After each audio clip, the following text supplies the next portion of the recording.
Muchas gracias en primer lugar, como no, siempre a Arteba, a la Fundación Arteba, a Julia, como no, especialmente a Amalia Curuchet, que siempre es un placer trabajar con ella y que ha coordinado las 3 mesas que se van a desarrollar tanto hoy, mañana jueves y el viernes a las 6:30 de la tarde.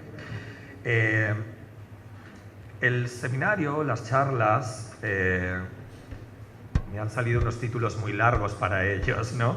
Me han salido unos títulos muy rimbombantes, pero no había manera de poder contener. Yo, bajo estas alternativas al futuro, ¿no?, que era un poco la premisa, me salió estas aproximaciones a diversas formas de pensar y actuar en lo contemporáneo como un título que englobara, en cierta manera, estas 3 mesas. Voy a leer una pequeña introducción para dar paso enseguidamente a la primera mesa en la que nos encontramos.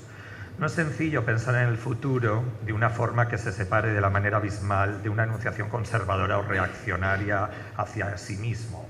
Por este motivo, más que anhelarlo o desearlo, se ha intentado proponer una suerte de increpación, abordándolo a través de interrogantes que nos hacen pensar más directamente en el presente continuo que estamos construyendo. Mi propuesta, frente a la invitación de Arteba de organizar Prime Time, es justamente esa, plantear interrogantes proponiendo la idea del futuro como un gran tema. En este sentido, la propuesta es acercarse pensándolo como un disparador de pensamiento sobre los diferentes aspectos de la realidad actual que se proyecta, propiciando también deteniéndonos y observando nuestra realidad circundante. La manera de cuestionarlo será a través de la forma y de la acción, tanto teórica como práctica. En el arte y en otras disciplinas que van desde la filosofía a la epigenética, del urbanismo y la arquitectura a la biología, de la política a la escritura. El trabajo en equipo fue parte de las dinámicas de colaboración, y eso es muy importante, y de comunicación desarrolladas en cada una de las mesas, donde algunos de los ponentes invitados han oficiado y han trabajado conjuntamente conmigo como codirectores de cada una de estas mesas. Me refiero justamente, y en este sentido, al curador y editor y profesional Octavio Zaya, en el caso de esta mesa, a la artista y coeditora Biflax Julieta Aranda en el caso de la segunda mesa y al arquitecto Alejandro Zaera Polo en el caso de la tercera mesa. Ellos han sido cruciales para conjuntamente invitar y pensar realmente a partir de mi idea de futuro y de pensar estas estrategias de cada una de las mesas en proponer a los invitados y también esos disparadores de los que se van a hacer. En este sentido, he organizado cada uno de los paneles, como digo, y profundizado junto a cada uno de estas personalidades, de cada uno de los profesionales, y profundizado en aspectos específicos de sus propios trabajos y backgrounds, potenciando los contenidos artísticos, científicos o arquitectónicos, además de la visión y selección de cada uno de los participantes. Esta mesa, que justamente hemos coordinado con Octavio, nuevos modelos de pensamiento y acción para un futuro en la filosofía y en el arte contemporáneo, diría yo, en la sociedad que nos ha tocado vivir o en la sociedad en la que estamos, se plantea justamente como un panel empezando de una manera teórica y filosófica, adentrarse en el pensamiento de las prácticas, sobre todo, y en las teorías que en los últimos años diferentes filósofos y en las cuales Octavio Zaya va a hacer hincapié, ¿no?, en esa idea de futuro, para pasar más adelante a través de Solange a cuestionarnos, quizá de una manera más local, esa idea del futuro, sobre todo proveniendo ella de Brasil, ¿no?, ese país del futuro que se esperaba, y sobre todo en esa realidad que está inmersa. Y por último, George Giudice va a hacer esa relación política y social dentro del mundo del arte, hablando de nuevos modelos y nuevos formatos de proyectos colaborativos y de otra especie de institucionalidad, o de esa idea del procomún, de la que hemos hablado en muchos seminarios últimamente, y que ahondará también en ejemplos también, o va a poner algunos ejemplos específicos. En este sentido, yo no tengo mucho más que hablar. La mesa va a empezar Octavio Zaya, como como codirector de la misma y hablando justamente sobre esta idea del futuro, sobre el futuro, y a partir de ahí cada uno de los ponentes tendrá unos 15-20 minutos para su disertación. Sí que me gustaría que todas aquellas preguntas, cuestiones, comentarios las dejemos para el final, aunque sea específicamente sobre alguna de las preguntas específicas para alguno de los invitados, aparte que yo también iré apuntando y poniendo en relación cada uno de los aspectos, pero sí que nos guardemos como la última media hora para no estar interrumpiendo cada una de las ponencias. Ah, sí, perdón. Solange me recuerda que Solange hablará en portugués. Yo creo que casi todos te vamos a entender, pero aún así, para que la gente se sienta más cómoda, tenemos la traductora que para todas aquellas personas que no entiendan el brasileiro, afuera pueden tomar los cascos o los headphones y la traducción simultánea para que la comprensión de la charla y la exposición de Solange Farcas sea totalmente perfecta. Sin más, agradecer en primer, Octavio, toda tu colaboración y sobre todo porque a la hora de invitar a los ponentes, él siempre tuvo en la cabeza esta idea de seleccionar gente que, ya que hablamos del futuro, fuera gente visionaria.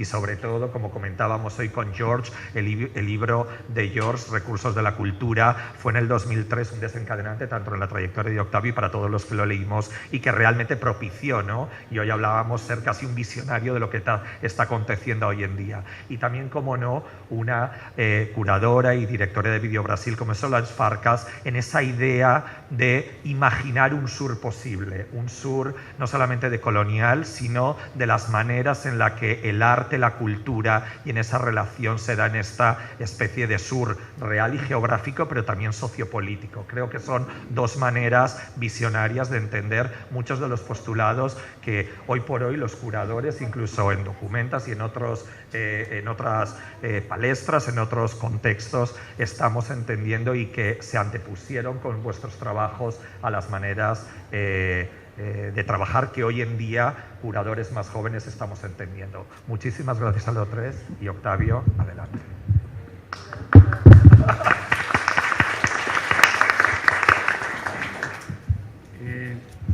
En primer término, quería agradecer a Arteba y particularmente a Julia Converti y a Amalia que han contribuido a nuestra presencia, y que yo estoy muy feliz de que nos haya invitado. En principio haya sido Agustín, porque como ustedes saben llevo una trayectoria de más de 20 años o poco menos que nos conocemos y hemos colaborado juntos, y me satisface enormemente participar en las primeras charlas que él organiza en Arteba.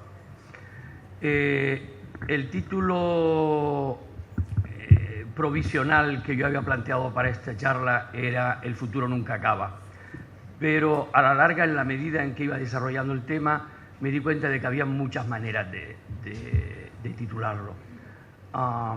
En cualquier caso, voy a leerles las notas que tengo apuntadas, con la conciencia de que en realidad hay aspectos que no podré explicar sencillamente porque el tiempo no me lo permite, pero que a lo mejor en cualquier momento, si alguno puede estar interesado en ello, al final de las charlas podemos indagar un poco en ciertos aspectos que no queden lo suficientemente claros. ¿A qué nos referimos cuando mencionamos el futuro? Lo que está por venir. El futuro parece ser el cajón desastre de la categoría o la dimensión del tiempo, donde aparentemente todo cabe y donde todo es posible. Pero ¿por qué existe un renovado interés en el futuro y por qué ahora? Es cierto que la mirada de los artistas está puesta en el futuro, como afirma esta mañana el periódico La Nación de Buenos Aires. Lo que voy a considerar esta tarde, insisto, muy brevemente por motivos de tiempo, podría servir como un breve repaso y cuenta de lo que algunos filósofos actuales, o ahora de moda, y algunos analistas críticos que se acercan también a la filosofía han venido elaborando durante la última década en torno al concepto del futuro, como preocupaciones o como elucubraciones, como reflejo de nuestro devenir y como alarma frente a nuestra condición presente. No me referiré a los filósofos históricos del futuro, el joven Hegel, Emerson, Marx, Nietzsche, Heidegger y Benjamin, porque el formato del panel de discusión en el que participamos no se presta a una amplia disertación histórica del asunto, y también porque en el contexto de una feria de arte contemporáneo creo que nos interesa poner la mirada sobre aquellos pensadores contemporáneos que en cierta manera pueden significar y dar sentido a mucho de lo que aquí vemos y lo que aquí escuchamos. Obviamente el futuro no es un tema original ni novedoso, pero desde la Revolución Islámica de Irán 1979, el posmodernismo generalizado a partir de finales de los 70, la caída del muro de Berlín en 1989, la globalización de las políticas neoliberales de Ronald Reagan y Margaret Thatcher y la polémica tesis sobre el fin de la historia 1992 del politólogo norteamericano de origen japonés Francis Fukuyama, la noción del futuro que fuera uno de los motores de la modernidad y de la llamada tradición de lo nuevo, el futuro, digo, fue desterrado al baúl de los recuerdos. La historia, en tanto se entendía como una lucha de ideología, había terminado con el supuesto final de la Guerra Fría y el triunfo de la llamada democracia liberal en el mundo. Desde entonces y hasta nuestros días, poco a poco, el mundo se ha visto sumido en una suerte de perpetuo presentismo donde se extrema y se impone el neoliberalismo económico, político y social como único sistema de administración y gobierno en el que parece que cualquier supuesta alternativa posible acaba reflejando la misma pesadilla recurrente entre el callejón sin salida y el déjà vu. Podríamos decir que este presentismo se refina y se fortalece aún más a partir de la crisis económica global del 2007-2008. Particularmente, a partir de 2008 y hasta el presente, hemos asistido, como nos recuerda Paul Preciado, a la destrucción progresiva que impregna ahora todas las instituciones culturales. Disculpe un segundo.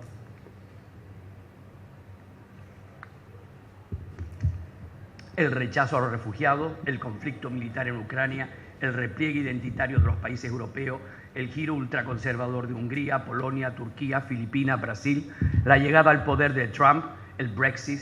El planeta entrama en un proceso de contrarreforma que busca instituir de nuevo la supremacía blanca masculina y deshacer las conquistas democráticas que los movimientos obreros, anticoloniales, indigenistas, feministas y de liberación sexual han luchado por conseguir durante los últimos 2 siglos. Una nueva modalidad de neoliberal nacionalismo traza nuestra frontera y construye nuevos muros. Paralelamente, en 2015, la reconocida editorial británica Verso inaugura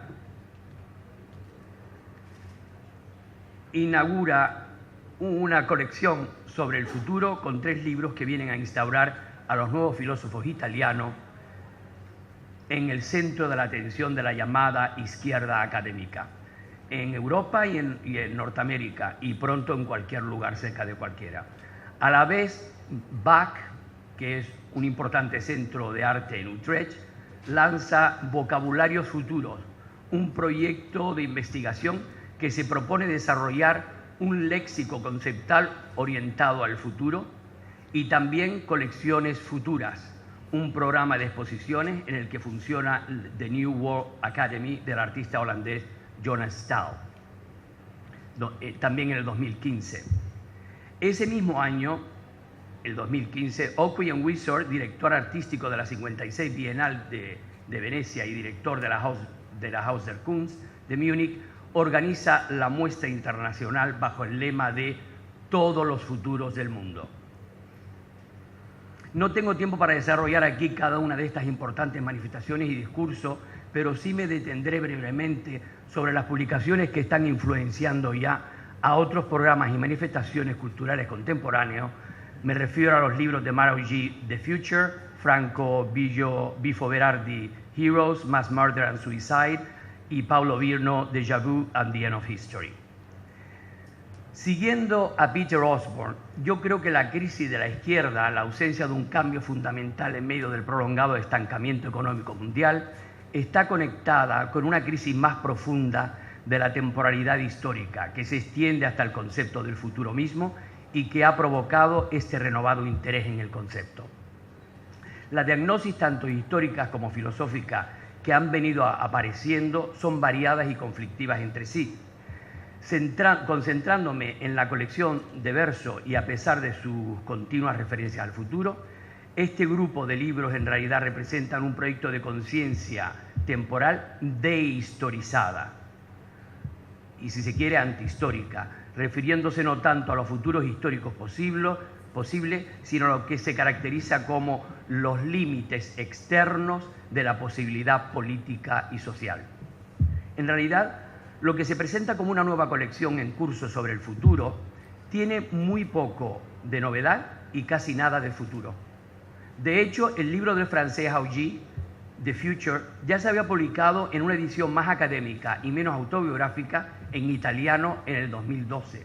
Y el libro de Virnor se publica en verso 16 años después que apareciera en italiano bajo el título de Il ricordo del presente, ahora retitulado en la colección inglesa como Déjà vu y el final de la historia. El futuro al que se refiere Augy se diferencia del sentido cronológico del futuro que implica lo que está por venir. No obstante, su alternativa, más que apelar a una noción de futuridad, trata del futuro como vida en proceso de ser vivida, que Augy explica de una manera bastante banal. Este futuro es esencialmente obvio, dice Augy, el escritor. A lo que se reduce es a los eventos actuales que dan un contenido al futuro por ocurrir. Sobre esa base puede despertar tanto esperanza como temor. Saquen sus conclusiones.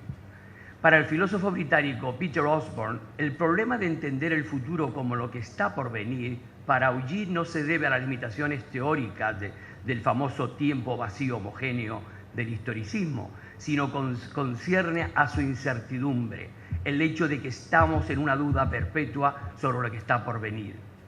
Para Augy, el arte viene a reemplazar el ritual como espacio social de creación, y este considera que el arte ofrece la oportunidad de vivir a través del comienzo. Sin embargo, el problema es que el arte es más sobre lo nuevo que sobre el comienzo. Con todo, a partir de lo que podríamos calificar como una sociología del desencanto, Augy considera que las utopías educativas son la única esperanza que queda para redirigir la historia humana hacia su fin.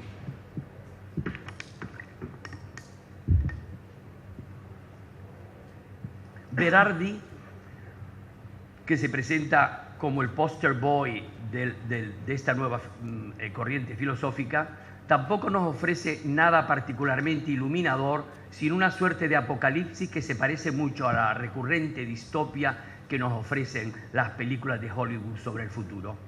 En realidad, este libro, Heroes, Asesinato en masa y suicidio, se lee más como una crónica de sucesos emblemáticos del estado psicosocial del capitalismo contemporáneo. Para Berardi, el impulso suicida define nuestro tiempo porque los humanos responden, dice el autor, al estado actual de desterritorialización permanente que origina el ansia de pertenencia a través de una cadena de actos de asesinatos, suicidios, fanatismo, agresión, guerra. Para Berardi, el asesino en masas es solo una manifestación excepcional de una tendencia general en esta mutación general de la mente humana, que el filósofo italiano también relaciona con la constante exposición a la hiperestimulación electrónica durante los años de formación de la persona. Pero precisamente por su excepcionalismo, se olvida Berardi que este impulso no es una manifestación de la tendencia general de una mutación general. Para Berardi se trata de buscar una nueva forma de actividad, reemplazando al arte, a la política y a la terapia, todas a la vez, con un proceso de reactivación de sensibilidad que pueda ayudar a la humanidad a reconocerse de nuevo a sí misma. ¿Y cómo llegamos a esto? Creo que solo a través de la ironía, dice el autor, el simulado héroe de la subcultura tendrá la oportunidad para salvarse.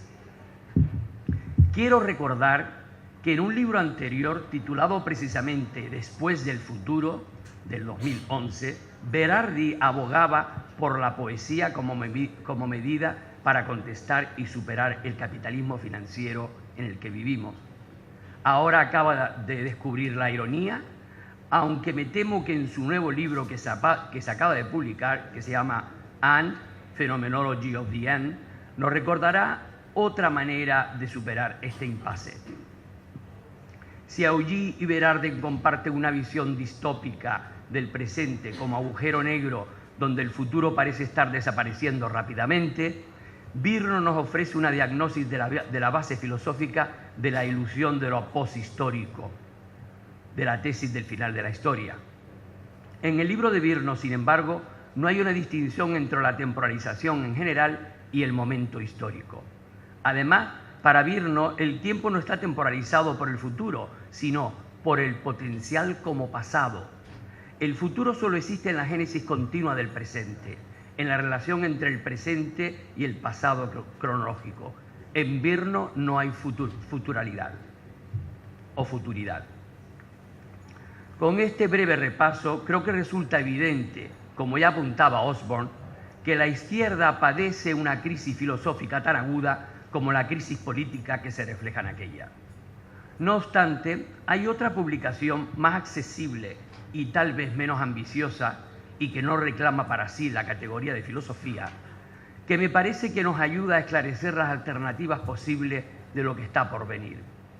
Me refiero a Four Futures, Life After Capitalism, de Peter Fraser, el editor de la revista marxista Jacobin. Como el comunismo fuera para Marx, a mediados del siglo XIX, para Fraser hay dos fantasmas que acechan y obsesionan a la Tierra a finales de la segunda década del siglo XXI. Los fantasmas de la catástrofe ecológica y la automatización. Estas ansiedades gemelas están prácticamente opuestas una a la otra. El temor al cambio climático es el temor a tener muy poco. Anticipa la escasez de los recursos naturales, la pérdida de la tierra agrícola y el medio ambiente habitable. Y, en definitiva, la desaparición de una tierra que pueda mantener la vida humana. El temor de la automatización es, perversamente, el temor a tener demasiado. Una economía completamente robotizada que produce mucho con tan poco trabajo humano que no necesita de trabajadores. La interacción de estas dinámicas en curso es, según Fraser, lo que hace a nuestro momento histórico tan volátil e incierto, lleno tanto de esperanza como de peligro. Por un lado, el vertiginoso proceso de automatización anuncia la posibilidad de un mundo con mejor calidad de vida y más ocio para todos, pero alternativamente anuncia desempleo masivo y el continuo enriquecimiento del 1%. La persistente debilidad del mercado en este periodo que se entiende como posrecesión continúa produciendo una ansiedad generalizada sobre la continua pérdida de empleo, y la automatización y la computerización están empezando a afectar a las industrias profesionales y creativas que se consideraban inmunes, amenazando incluso trabajos como el de los periodistas. Tanto ordenadores como robots están permeando en cada sector de la economía, desplazando trabajadores tanto en funciones de especialización como con labores de menores requisitos técnicos o intelectuales.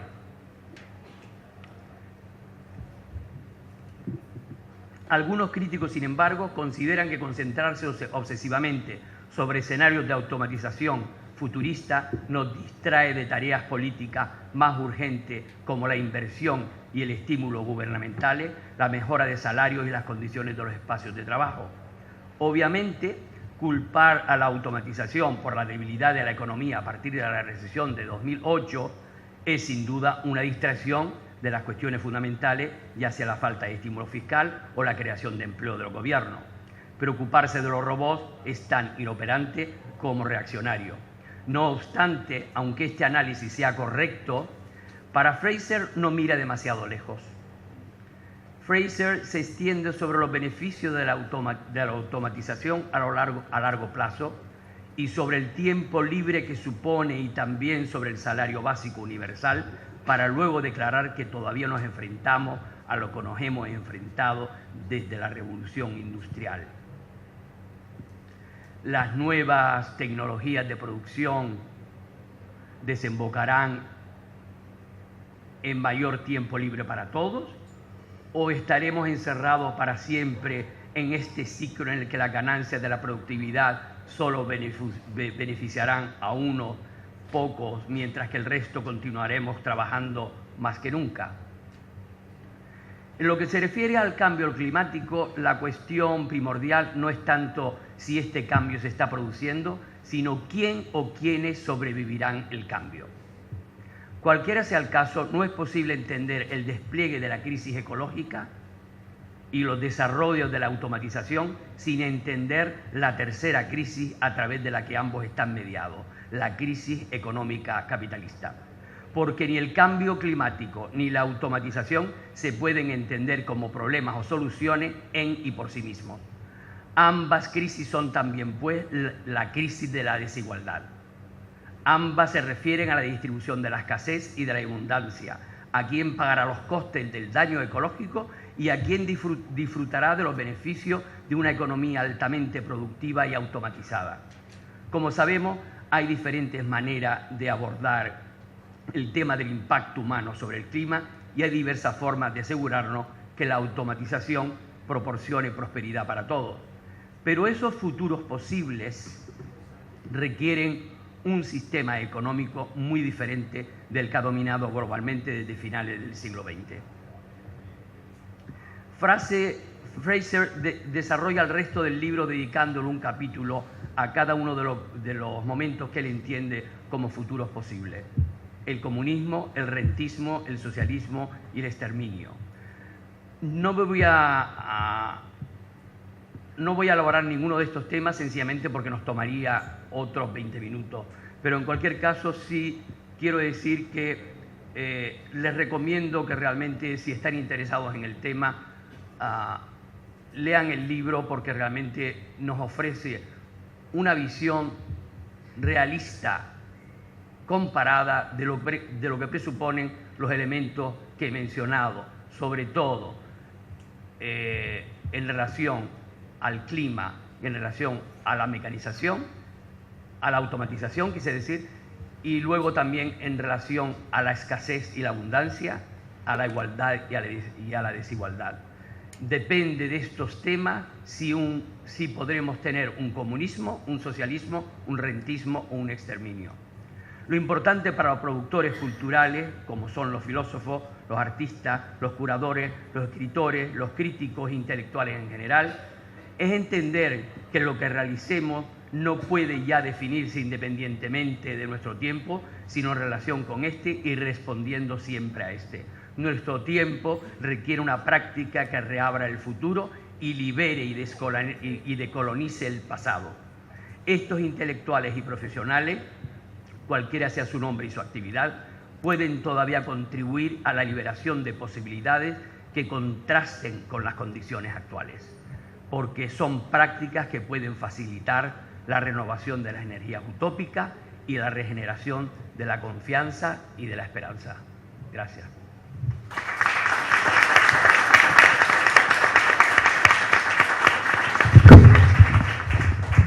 Bueno, Octavio, yo creo que ha sido un repaso maravilloso, sobre todo porque creo que esta introducción es el marco conceptual perfecto para entender lo que hemos estado planteando y lo que yo creo plantear en cada una de las tres mesas. Recordar que no solamente a nivel político y social, sino a ver la idea de crisis de pensamiento, la idea de crisis del capitalismo, la idea de la automatización. Recordar que vamos a tener charlas, sobre todo hablando del hábitat, de qué manera nos vamos los humanos en el futuro vamos a crear la idea de ciudad, la idea del habitar, qué formas nos van a identificar como tal y de qué manera los trabajos y las economías y esas crisis y esos proyectos también van a influir en esos determinados aspectos. Por último, también has hablado de la automatización, refiriendo a Fraser, y es algo también muy interesante porque la última mesa que tendremos con los artistas tiene que ver justamente con eso,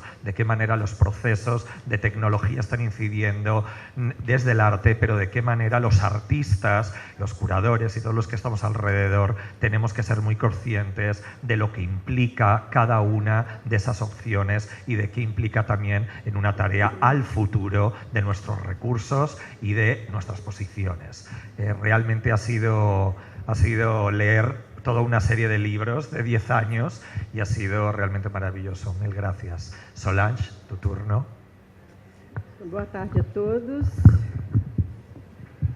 Eu gostaria de começar agradecendo a presença de todos vocês e agradecer também aos queridos Agustín Pérez Rubio e Otávio Zaia pelo convite irrecusável para participar dessa conversa sobre o futuro. Esse encontro que busca nos aproximar de uma ideia de futuro, ou melhor, averiguar nossa posição em relação a um conjunto de ideias sobre o futuro. O que vou falar é um relato de experiência, a partir de um duplo ponto de vista. Falo como cidadã brasileira, mas também como diretora de uma instituição que há mais de 30 anos vem alimentando articulações entre a produção artística brasileira e suas contrapartes, seus interlocutores, espalhados pelos países do Sul Global. Essa é a missão do Vídeo Brasil, a saber, estimular, seja no festival ou na programação do nosso espaço, o Galpão Vídeo Brasil, a produção brasileira, colocando-a em contato, em vivo contato com seus interlocutores do Sul Global, para resgatar a feliz expressão de Barthes que Elisete Lanhado recuperou na sua Bienal. Dessa dupla perspectiva, o momento atual é muito oportuno para falarmos do futuro. Se olharmos para o mundo, o futuro como tal, nós o concebíamos há 2 ou 3 anos atrás, já não é mais o que era. Está ainda mais radicalmente distante a imagem de um futuro de 5 anos atrás. Imaginem, lembrem, o futuro em 2012 era totalmente outro. Estamos indo progressivamente mais fundo em um ciclo de posições extremistas que pode nos levar para qualquer lugar, dependendo de para onde olharmos. Trump e a Coreia do Norte, por exemplo. Os destinos possíveis para essa viagem são efetivamente assustadores. Também visto do Brasil, o futuro é tenebroso, particularmente nesse momento. O governo que substituiu a presidente Dilma Rousseff de maneira ilegítima pôs em curso um amplo plano de desmonte de programas e medidas que tinham por função atenuar as violentas disparidades de classe e renda ainda existentes no Brasil, como em vários dos nossos vizinhos latino-americanos, aliás, e garantir um repertório ainda muito básico de direitos. Muito básico, repito, porque, embora as conquistas dos últimos anos tenham sido de fato impressionantes, ainda estávamos muito aquém de um arranjo social digno e, sobretudo, aquém da elaboração de uma narrativa simbólica à altura do nosso passado. Que desse conta das questões deixadas como herança pelo nosso passado e, por que não, também à altura do nosso futuro desejado. Dentre os muitos inúmeros exemplos que eu poderia citar para dar nome e cara a esse largo processo de desmonte está, por exemplo, a Comissão Parlamentar de Inquérito que investiga a FUNAI. A FUNAI é a Fundação Nacional do Índio e o caso da comissão é singularmente exemplar, porque, embora historicamente precária e historicamente frágil politicamente, a FUNAI é um órgão do Estado brasileiro responsável por mediar as relações com os povos indígenas que vivem no Brasil.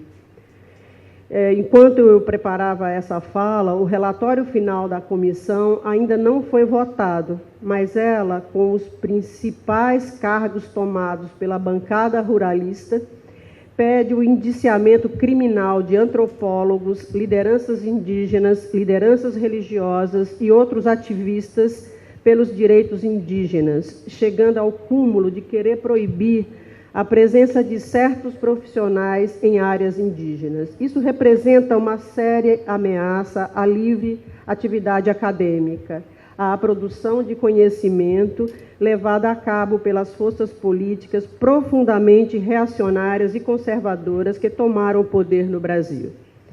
No início do mês de maio passado, faleceu aos 98 anos de idade Antônio Cândido, um crítico literário que foi um dos grandes intérpretes do Brasil, o autor de uma obra crítica fundamental para a compreensão da literatura brasileira e, consequentemente, do país.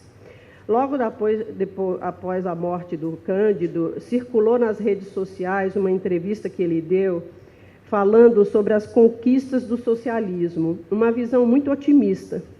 Ele lembra que as férias, a licença maternidade, a jornada de 8 horas, são todas conquistas do socialismo, que buscou sempre limitar, modular minimamente a voracidade perversa dos donos do capital.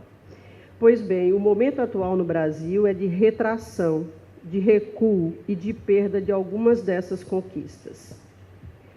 Nesse contexto, talvez, possamos reconhecer um único traço positivo, mínimo, mas profundamente significativo para pensar nosso futuro, ao menos a partir do Brasil. Esse cenário tenebroso talvez nos indique um único gesto possível para aqueles que ainda buscam elaborar gestos politicamente consistentes, nos libertarmos da maldição do futuro. Eu me explico. Viveu no Brasil exilado um escritor austríaco de origem judaica, Stefan Zweig, que no início da década de 1940 deu uma definição sobre o país que se tornaria um grande clichê, repetido nas escolas, no jornalismo, na arte, em todo lado. O Zweig escreveu um ensaio intitulado Brasil, o País do Futuro. E essa alcunha, País do Futuro, nunca mais se descolou do Brasil. Se nos anos 40 isso poderia soar como uma espécie de elogio, uma profecia positiva, vendo com a perspectiva de então, o futuro se desenrolaria a partir do Brasil. Éramos o lugar privilegiado do futuro. Logo, a bênção se converteu em uma maldição. Logo, o elogio de possibilidades, quiçá irrestritas, foi capturada pelo eterno adiamento do presente, o eterno postergar de um começo que realizaria o glorioso futuro previsto. Um adiamento eterno motivado por justamente o futuro já ser nosso, já está supostamente garantido. O momento presente nos permite, portanto, liberar dessa promessa de futuro, dessa condenação ao futuro, que fez com que nosso presente se parecesse de uma maneira tão insistente, tantas vezes, com o nosso passado. Nesse momento sem futuro, ou de futuro obscuro, ou seja, essa libertação da maldição do futuro nos joga cara a cara com o presente, cara a cara com as urgências do presente e as pequenas vitórias do dia a dia. O presente se torna outra vez urgente, no sentido que nos sugere T.J. Clark em um pequeno ensaio chamado Por uma Esquerda Sem Futuro. Ele saiu no Brasil no formato de livro, um livrinho pequeno, que foi publicado originalmente na New Left Review, em 2012.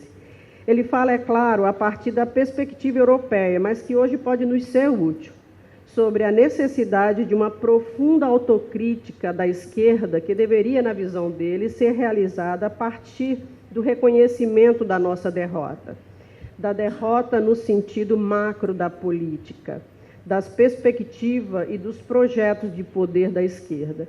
Clark defende aí abandonar os projetos de futuro, incluídos aí os projetos de poder, e renovar a perspectiva da esquerda, desistindo, por exemplo, de vaticinar o colapso do capitalismo. Eu não vou me alongar na apresentação do ensaio, mas eu queria resgatar o seu trecho final para ilustrar esse ponto. Ele fala: o que tenho para dizer, por fim, é que não haverá um futuro sem guerras, pobreza, pânico malthusiano, tiranias, crueldades, classes, horas improdutivas e todos os males que constituem a natural herança da carne, pois não haverá futuro nenhum. Só um presente em que a esquerda, sempre acuada e marginalizada, sempre e com orgulho, uma coisa do passado, se esforça para reunir o material para uma sociedade que Nietzsche pensava ter desaparecido da Terra. E isso é uma receita de ação política, não de quietismo, de uma esquerda capaz de encarar o mundo. No Brasil, nossa modernidade tardia também produziu belas e super sedutoras imagens do futuro. O híbrido singular entre um projeto estético de inspiração europeia na arquitetura, no urbanismo, nas artes, na literatura e na poesia, inclusive, e um projeto econômico de matriz norte-americana produziu duradouras e luminosas promessas de futuro. Brasília talvez seja o maior símbolo desse projeto, mas existe também uma enorme quantidade de outros símbolos menores e mais cotidianos, todos fervilhando no bojo dos processos da modernização brasileira. Como todo projeto moderno, no entanto, o nosso, deslocado e tardio, também fracassou. Revelou-se uma quimera e demos com os burros na água, como costumamos falar no Brasil. Naquela época, como hoje, prevaleceu o enorme peso da tradição conservadora brasileira, justo quando, também como hoje, caminhávamos lentamente para arranjos sociais mais equânimes, e essa caminhada foi suspensa, infelizmente. Do campo da arte, ou melhor dizendo, desde a produção poética de alguns artistas brasileiros, esse fracasso do projeto moderno fica absolutamente nítido. E aqui eu gostaria de mostrar algumas imagens que dão a dimensão dessa queda, da maneira como ela é vista hoje. Deixa eu ver se eu consigo. Ah, já está aqui. Primeiro, em um nível simbólico, bastante direto, eu gostaria de mostrar essa série de fotografias do Mauro Restife, que chama Oscar, uma referência, claro, ao Oscar Niemeyer. Ele mostra o velório do Oscar Niemeyer, realizado no Palácio do Planalto, desenhado pelo próprio Niemeyer.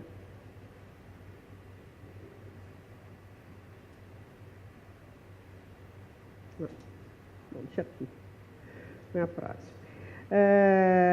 Em torno também da figura de Niemeyer, outra série de imagens que eu trouxe, essa agora do Rubens Mano, mostra Brasília em seu aspecto menos monumental.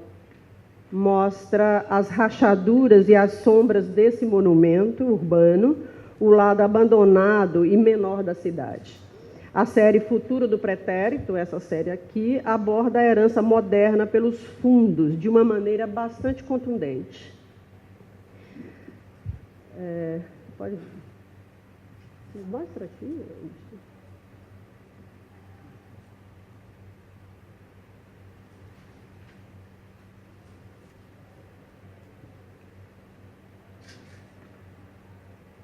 Esse é o backstage de Brasília. Rubens Mano. Uhum.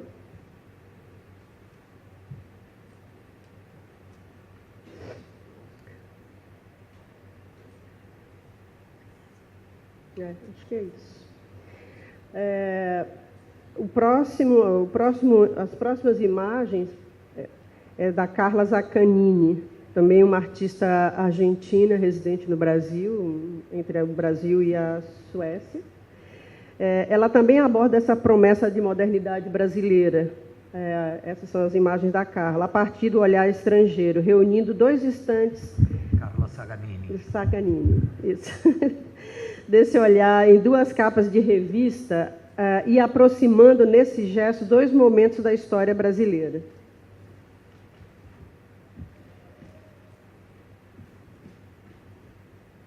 Na capa da revista Time, vocês viram no começo, vem o Juscelino Kubitschek, o presidente em cujo mandato foi construído Brasília, esse ali da capa da Times. E a segunda foi publicada durante os anos do governo Lula e é bastante autoexplicativa. A obra de 2011 se chama Evidências de uma Farsa. Pronto. Foi isso aí.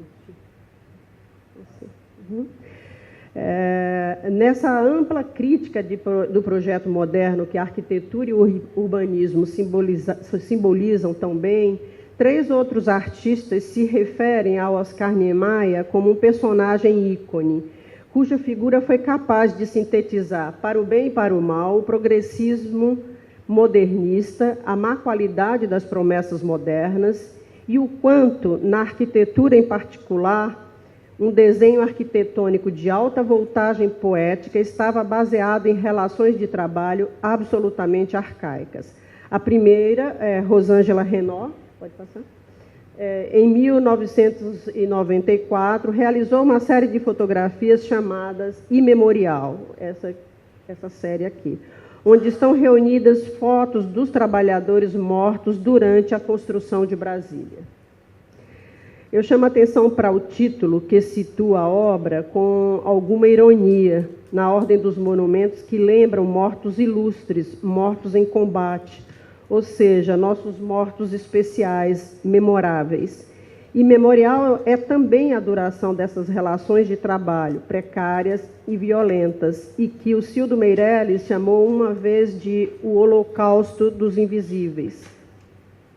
Acho que pode... Clariane, uma outra jovem artista brasileira, em um vídeo intitulado Forma Livre, retoma 2 entrevistas. Uma de Lúcio Costa, arquiteto que, junto com Niemeyer, fundaram a cidade de Brasília, e outra do Oscar Niemeyer, para resgatar a mesma questão dos trabalhadores mortos na construção da cidade. Laís Mirra, em Projeto Gameleira, de 1971, também lança sobre um acidente em um projeto do Niemeyer, este em Belo Horizonte, onde morreram também operários. Portanto, perdura o modelo aqui e ali, que o cinema também abordou, já nos primeiros anos de Brasília, em Brasília, Contradições de uma Cidade Nova, filme do cineasta brasileiro Joaquim Pedro de Andrade, em 1966, e também Conterrâneos Velhos de Guerra, do documentarista Vladimir Carvalho. Todos esses artistas acompanham a revisão crítica da modernidade à moda brasileira, ou seja, de um futuro para que nos seria legado pelo progresso. Atualmente, no galpão do Vídeo Brasil, está em cartaz uma exposição chamada Nada Levarei Quando Morrer, Aqueles que Me Devem Cobrarei no Inferno, que apontam também para o nosso futuro em oposição ao enorme passivo do passado. A exposição aproxima a poética de alguns artistas para pensar uma crítica às condições desse progresso e que, nesse sentido, busca dar face às vítimas do progresso que nos trouxe até aqui e que quer nos levar daqui para sabe-se lá que lugar. Essa imagem de um progresso desenfreado que nos atropela e ao nosso precioso passado, ou melhor, a alguns pedaços preciosos que restaram do passado, está bem sintetizada na obra da artista Virgínia de Medeiros, intitulada Cais do Corpo, que eu tentei trazer imagem e não consegui, desculpa, é uma pena. Mas é um vídeo que registra os últimos momentos de uma zona de prostituição do Rio de Janeiro, logo antes dela ser submetida a um processo de reurbanização, um clássico de processo de gentrificação, que significou, como de costume, gentrificação e expulsão dos moradores e usuários da região e o ressurgimento de uma fala sobre o progresso e revitalização. Pois, além das narrativas ali, no meio da reforma, um sítio arqueológico riquíssimo do Cais do Valongo, o principal porto de escravos do Brasil, recém-descoberto. Digo desapareceu porque pouco se escavou, pouco se pesquisou, e o museu que existe dedicado a esse assunto ali é fruto de uma iniciativa privada, solitária, e está ameaçado de fechar por falta de repasses públicos. É um museu fundamental para a história do Rio de Janeiro e do Brasil, e apesar disso, mas não surpreendentemente, recebe menos apoio que que os recém-construídos Museu de Arte do Rio e Museu do Amanhã, um nome muito sugestivo, ambos inaugurados no contexto da revitalização daquela área. E um sítio arqueológico ficou por debaixo da praça reformada. Esse é o futuro que nos assombra, que às vezes nos ameaça, mas existe também um futuro estimulante, excitante, que é o futuro do próximo Festival de Arte Contemporânea Sesc Vídeo Brasil.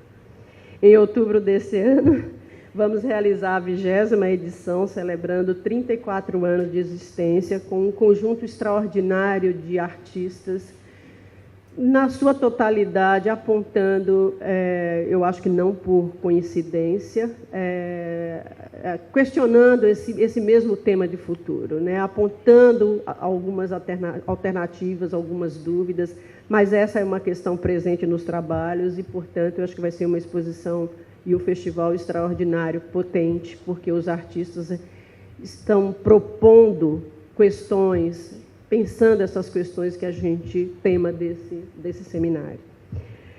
Nós, por fim, seguimos espremidos entre essas possibilidades de futuro. Para encerrar, eu queria trazer uma constatação que, de tempos em tempos, me volta e pode servir para temperar nossas reflexões sobre os futuros possíveis. O que constato, não sem alguma frustração, é um esvaziamento progressivo dos discursos artísticos. E, com isso, não falo exatamente só dos artistas, mas dos discursos que circulam e moldam o campo artístico. O que noto, enfim, é uma irrelevância progressiva do campo da arte, quando nosso contexto cultural impõe sucessivas derrotas a ele e a sua ambição de proporcionar experiências simbólicas relevantes, ou até mesmo desejáveis, na medida em que outros campos da cultura oferecem aquisição de capital simbólico, de maneira mais eficiente e, em última análise, mais gratificante. Ou seja, para dizer de uma maneira sintética, o futuro, em um sentido bem imediato, hoje é agir contra o esmagamento do horizonte, agir em prol de preservar, ainda que precária ou penosamente, algumas perspectivas de futuro. Muito obrigado e fora Temer.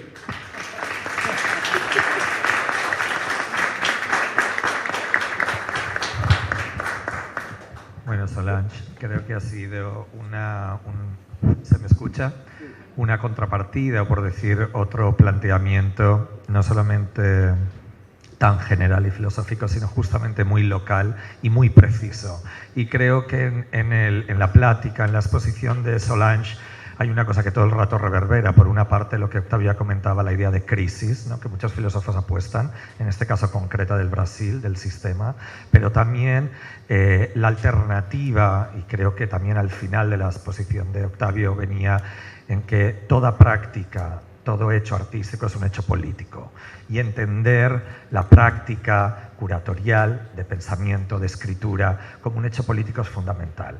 Y lo digo porque estamos asistiendo en algunos momentos a situaciones, y lo voy a referir abiertamente, algunos de ustedes estuvieron aquí, igual en este mismo estrado, cuando yo oigo a curadores jóvenes que simplemente están interesados por la forma, por la sensibilidad, todos estamos interesados por lo formal, lo estético, todos estamos interesados por la materia, por las tecnologías, es decir, pero detrás de eso también tiene que haber una manera de entender el discurso y de entender dónde va esa forma, la manera, el capital con el que se ha hecho esa forma y la propia forma, el significado que ha tenido y dónde se proyecta. En ese sentido creo que es fundamental, y se ve en el trabajo de Solange, esa manera de entender el trabajo curatorial y el punto de vista como un hecho político frente a esa idea de futuro del país que no vendrá, ¿no? Creo que luego podemos hablar más pormenorizadamente, pero lo quería traer a colación porque creo que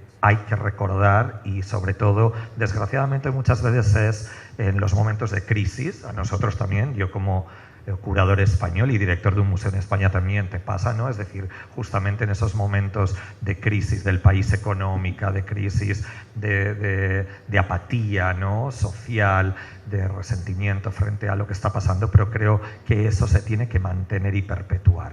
Creo que en tu trabajo está en todos estos años. No quiero demorarme más. George, por favor, darnos esas alternativas.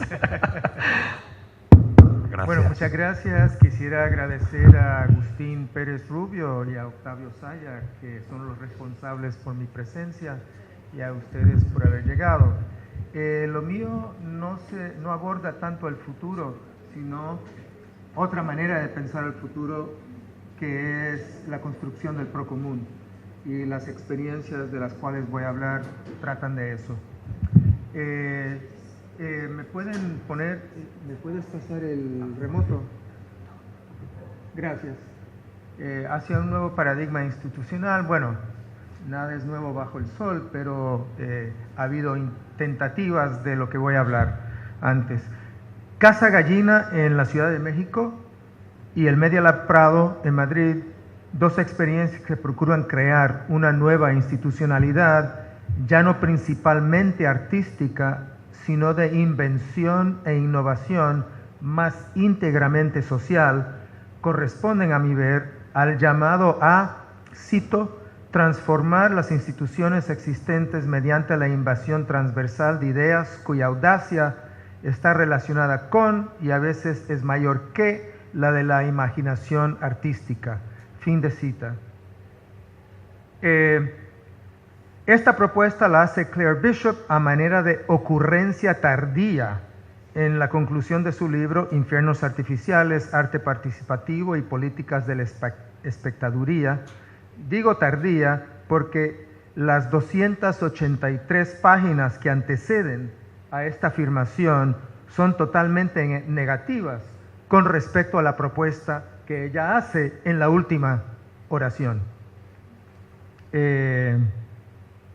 Y a la cual podría, y que se refieren al arte participativo muy negativamente, etiqueta que condensa para Bishop el campo expandido de prácticas post-estudio y a la cual podría argumentarse, incorrecta a mi ver, que pertenecen Casa Gallina y Media Lab Prado.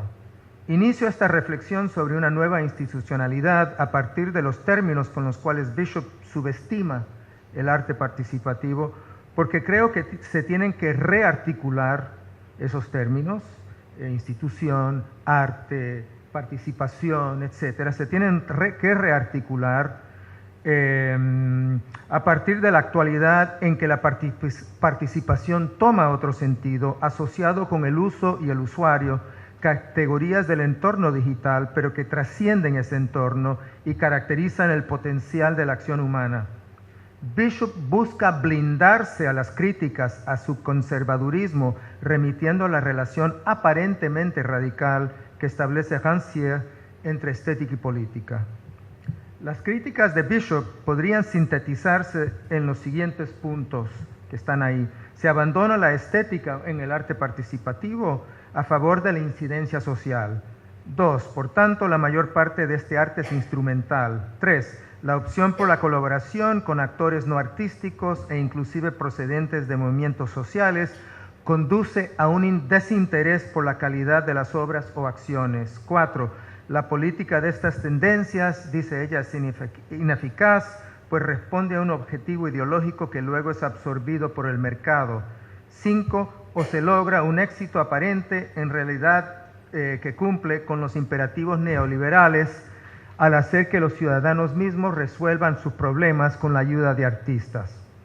Ante estas limitaciones, dice ella, Bishop contrapone la redistribución disensual de lo sensible que Rancière plantea como verdadera política y que la experiencia estética ensaya en la medida que vislumbra otra manera de organizar el mundo.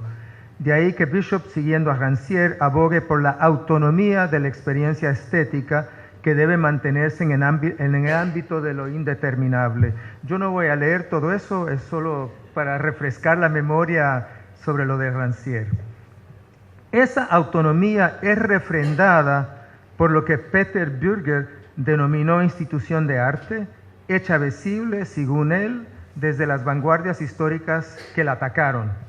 La institucionalidad define las condiciones según las cuales se reconoce el arte y la experiencia de su recepción. Por cierto, esta institucionalidad es fundamental para la premisa de Rancière, que ubica su arranque antes de las vanguardias en la expresión moderna que rompe con la división clásica entre arte y realidad, o lo que él llama el régimen representativo del arte, que determina cuáles temas deben representarse, la diferencia entre temas elevados y bajos, cómo deben representarse temas y sujetos, y los tipos de reacción que los espectadores deben experimentar. A partir del régimen estético contra el representativo del arte, que Rancière periodiza desde fines del siglo XVIII hasta nuestra actualidad, cualquier asunto entra en el arte, lo cual no quiere decir que el arte se disuelva en esa heterogeneidad de asuntos. Por cierto, el régimen estético del arte opera según una relación constantemente mudable entre autonomía y heteronomía, razón por la cual Bishop, siguiendo a Rancière, desestima el arte participativo, que busca ir más allá de la autonomía. A la vez, valiéndose de otro aspecto del régimen estético del arte, alega que al abordar la heterogeneidad que proviene de la vida y no obstante separarse de ella por su diferente composición de lo sensible, el arte estético ofrece un modelo para la política que se define, entre comillas, cito, en torno a lo que se puede ver y decir en relación a quién tiene la habilidad de ver y el talento para hablar y de las propiedades de los espacios y las posibilidades del tiempo. Así se alega que el arte participativo que procura tener fuerza política acaba siendo predecible y por ende inefectivo, mientras que un arte participativo estético, Bishop da el ejemplo de, por favor, Ama Austria de Christoph Schilling-Ziff, produce un sujeto impredecible que desafía la distribución de lugares prefijados por el poder político. Hay varias respuestas que se pueden ensayar, todas relacionadas con los dos casos que describiré brevemente. En primer lugar, el término espectador emancipado, del cual el espectador impredecible es una versión propuesta por Rancière y adoptado por Bishop para criticar el arte participativo, parece ser un esfuerzo de última hora para negarse a reconocer que se ha efectuado un cambio de paradigma, de manera que el usuario, en la formulación de Stephen Wright, ¿no se ve? Sí, es el usuario. En la formulación de Stephen Wright, ahí otra vez no voy a leer todo eso, es refrescar la memoria sobre lo que propone Stephen Wright. Vuelvo, es decir, la propuesta de Rancière, adoptada por Bishop, en la cual es necesaria la autonomía del arte, parece ser un esfuerzo de última hora para negarse a reconocer que se ha efectuado un cambio de paradigma, de manera que el usuario, en la formulación de Stephen Wright, sería un concepto más apropiado para nuestro entorno digital en que el fenómeno del hackeo ha entrado en vigor. Por cierto, a semejanza de ciertas prácticas artísticas. Cito, el hacker se refiere a alguien que entra sin autorización en redes de producción de conocimiento de todo tipo y libera ese conocimiento de una economía de la escasez. Más aún, el valor del hackeo tiene que ver con una forma de colaboración. Cito, la contribución anónima a configuraciones que se usan colectivamente en el espíritu del software libre, que como sabemos es una colaboración. Desde luego, la participación y la colaboración son prácticas que se han ensayado en varios tipos de experiencia estética. Evidentemente, la danza y el teatro son eso. Pero se vuelven principios de actividad cotidiana en nuestra contemporaneidad, con algunos usos banales, tuiteos, facebookazos, y otros más complejos, Wikipedia, Occupy, 15M. En la cultura digital 2.0 se monetiza la actividad del usuario, como en la cultura del espectáculo se monetiza la espectaduría. También en la economía de la experiencia y los museos, de cuyos asistentes cada vez más se extrae valor desde esa lógica 2.0 de minería de datos. Wright se pregunta cómo sería un museo 3.0, donde, cito, el uso y no la espectaduría sería el modo clave de relacionalidad, donde el contenido y el valor que engendra son mutualizados para la comunidad de usuarios. Sí, fin de cita. Si bien ni Casa Gallina ni Media Lab Prado son museos, y por cierto mejor que no lo sean porque sería más difícil reconvertirlos que diseñar nuevas formas institucionales, creo que ambos cumplen con algunos principios de la institucionalidad 3.0 que plantea Wright. En primer lugar, se ofrecen juegos de herramientas en estos espacios para el uso y se remunera el uso que genera valor, no necesariamente en términos económicos, pero sí en forma de servicios y el aprovechamiento de prototipos generados en la actividad colectiva. Pues al hablar de uso no me refiero al uso individual, sino a la colaboración, como en el software libre, ¿no? El otro principio que solo se intuye en el Museo 3.0 planteado por Wright es la adaptación de lo que Rancière considera el papel mediador de la obra del arte. Dice que el maestro ignorante y el aprendiz emancipado, entre ellos existe una tercera cosa, libro, objeto o performance, ajeno a ambos, a la que se refieren para verificar lo que se constata. No es la transmisión, dice, del saber o del espíritu del artista al espectador. Es esa tercera cosa de la que ninguno es propietario, de la que ninguno posee el sentido, que se erige entre los dos, descartando toda transmisión en lo idéntico, toda identidad de la causa y el efecto. Final de cita. En Casa Gallina y Media Lab Prado, esa función mediadora es precisamente el proceso operativo de la institución. Es decir, no es el objeto del arte, sino es lo que pasa en el espacio de esa institución, pero no con el objetivo de crear una comunidad, a lo cual objeta Rancière como también Wright, porque fortalece un sentido de lo común que es disciplinado. Por contraste, los defensores del procomún procuran inventar los procedimientos, las herramientas que lo salvaguardan o construyen en relación a los bienes o asuntos abordados.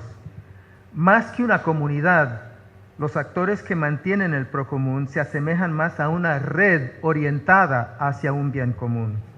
Según Bernardo Gutiérrez, la orientación al bien común de una red, que puede ser asimétrica, que puede tener varias comunidades que interactúan, que puede tener clusters y hubs, es la clave. El cuidado de la red por los miembros de la misma, la voluntad de conservar la red, entender la red como un cuerpo colectivo, como un proceso abierto, en vivo, son características de las redes orientadas al procomún. Las dos experiencias a que me refiero, Casa Gallina y Media Lab Prado, operan justamente como mediación entre varios saberes hacia el descubrimiento de modos de hacer que amplíen el procomún. No desaparece la mediación. Al contrario, ambos casos se valen de mediadores con su propia experticia, pero que van aprendiendo junto con los usuarios para orientar a los que se aproximen y quieran entrar en este proceso abierto. En términos rancerianos, podría decirse que es una mediación que se da entre el maestro ignorante y el aprendiz emancipado en esta institucionalidad. Tanto Casa Gallina como Media Lab Prado, tanto en ambos casos, se le da rienda libre al principio del disenso, principio definidor del arte según Rancière, pero principio de la institución en este caso, en el encuentro mediado de diversos saberes, entre los cuales figura el arte como uno entre muchos. Se trata de experiencias en las que este nuevo tipo de instituciones aleja la policía, que según Rancière define un orden de los cuerpos, que define las divisiones entre los modos de hacer, los modos de ser y los modos del decir, que hace que tales cuerpos sean asignados por su nombre a tal lugar y a tal tarea, a un orden de lo visible y lo decible. Es decir, en Casa Gallina y en Media Lab, la distribución de lugares y capacidades se mantiene abierta y no prevalece ningún saber sobre otro. Es curioso que Rancière enfatice la visibilización del arte en este proceso, desestimando lo que llama el régimen ético del arte, pues parece ejercer él mismo la función de policía de lo que es arte. En Casa Gallina y Media Lab Prado no se ejerce esa función. Se aleja del mundo del arte con sus policías, pero no el arte como uso y herramienta heurística. Paso a una breve descripción de estas dos experiencias, con la salvedad de que no puedo hacerle justicia a los centenares y miles de experiencias ya emprendidos en estos lugares. Además, no hay tiempo, ¿no? Casa Gallina es la edición más reciente de Insight, un programa de arte que tuvo 5 ediciones entre el 92 y el 2005, en un corredor de 80 kilómetros entre la frontera San Diego y Tijuana. En Casa Gallina, que arranca en 2013 y cuyo primer ciclo cerrará en 2018, por contraste, se elaboran las iniciativas en un barrio particular, Santa María la Ribera, un nodo de la vida pública híbrida en la megalópolis de la Ciudad de México. Casa Gallina cumple un doble rol, como lugar para abrigar procesos de participación en la vecindad y como residencia para artistas que colaboran con los vecinos, todo fuera del alcance del mundo del arte convencional, porque según Osvaldo Sánchez, director del proyecto, el mundo del arte pervierte las relaciones entre personas, lo cual no quiere decir que el arte no sea uno de los principales componentes del proyecto, es decir, la diferencia entre el mundo del arte y lo que es el arte. Los espacios de encuentro incluyen una huerta y agricultura urbana, una cocina abierta a los residentes del barrio. No expliqué que fundaron una casa. Él logró convencer a los patronos de Insight, que por lo general querían ver su nombre no plasmado en los edificios de la Bienal, y todo eso, convencerlos a que desapareciera el mundo del arte y que se hicieran cosas en esta casa, como lugar de producción, ¿no? Entonces los espacios de encuentro incluyen la huerta, la agricultura urbana, una cocina abierta a los residentes del barrio, un espacio para intercambio de ideas y su elaboración por los artistas y los colaboradores, otro espacio para talleres técnicos y otro espacio abierto dedicado a la acumulación y el intercambio de conocimientos producidos por la realización de proyectos y programas. El objetivo del proyecto es producir transformaciones en el barrio, pero a partir de la iniciativa de los residentes con quienes se relacionan los artistas. Los artistas aprenden tanto o más que los vecinos y otros profesionales en este proceso, recordándonos del maestro ignorante y el aprendiz emancipado a que se refiere Rancière. No se trata de una casa comunitaria en la cual se fortalecería la identidad de la comunidad, lo cual correspondería a acomodarse a un principio policial en términos rancerianos, precisamente porque se busca mantener abierta la potencialidad no solo de los resultados, los proyectos, sino también de la subjetividad de los participantes en la colaboración. Aunque los proyectos buscan transformación, lo hacen a partir de la cotidianeidad, como puede ser la cocina, intercambio y experimentación de recetas, la organización de los pequeños comerciantes del barrio, la recuperación de los carteles tradicionales pintados a mano, la calidad de la vida del barrio en tránsito, alumbrado público, espacios públicos, etc. Un ejemplo que solo menciono de paso es la regeneración del paisaje visual a partir de la colaboración de vecinos que tomaron talleres de diseño gráfico orientado a las imágenes del barrio, comerciantes y rotulistas vernáculos, y con la asistencia de los mediadores de Casa Gallina. Este es uno de centenares de proyectos que producen sinergias, que articulan iniciativas de ayuda solidaria y redes de colaboración y profesional. Voy a saltar los otros dos proyectos que iba a mencionar, que son dos artistas. Claro, estas láminas no pueden dar idea de los proyectos porque los proyectos en realidad son colaboraciones de a lo largo de año y medio. Y los artistas, por una parte, aprenden a llegar a un proyecto con los colaboradores, en un caso una banda militar de unos colegiales, en el otro caso unas mujeres de tercera edad que hacen baile en una casa de cultura. Y estos dos artistas, Eric Meyenberg, mexicano, y Cadu, brasilero,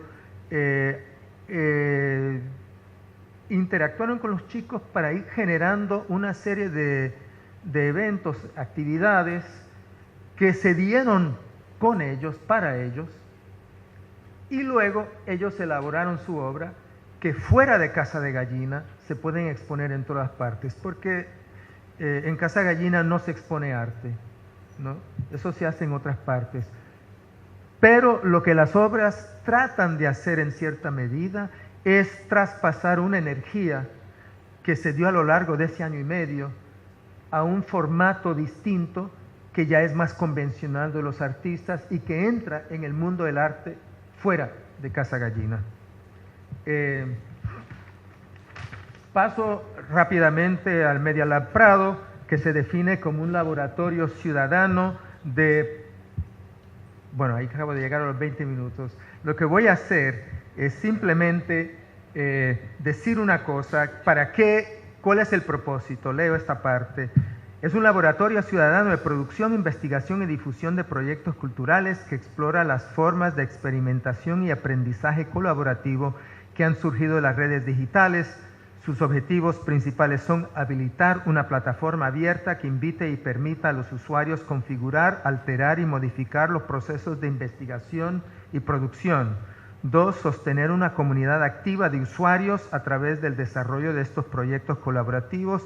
Y 3. Ofrecer diferentes formas de participación que permitan la colaboración de personas con distintos perfiles artístico, científico, técnico, vernáculo, niveles de especialización, expertos y principiantes y grados de implicación. Bueno, toda esta actividad está dirigida en torno a esta interacción de saberes que busca una heurística, un proceso de descubrimiento de modos de hacer.